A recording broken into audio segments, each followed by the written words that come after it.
أعوذ بالله من الشيطان الرجيم بسم الله الرحمن الرحيم قالوا فما جزاؤه إن كنتم كاذبين انہوں نے کہا اچھا اگر تمہاری بات جھوٹی نکلی تو چور کی کیا سزا ہے؟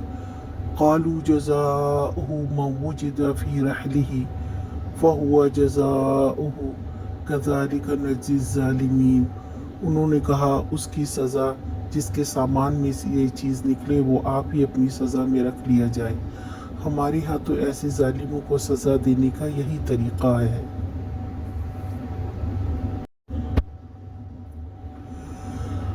بادشاہ کے خدمتگاروں نے کہا اگر تم چور نہیں ہو اور یہ بات جھوٹی نکلی تو پھر کیا ہوگا؟ یعنی اگر تم چور ثابت ہو گئے تو تمہاری کیا سزا ہوگی؟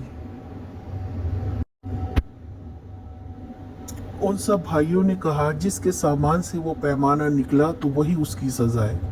یعقوب علیہ السلام کی شریعت میں چور کی سزا یہ تھی کہ گرفتار کر کے اس کو 1 سال اس مالک کی غلامی میں دے دیا جاتا تھا، لیکن مصر کی عدالت میں چور کی سزا مار کے ساتھ جرمانہ بھی تھا۔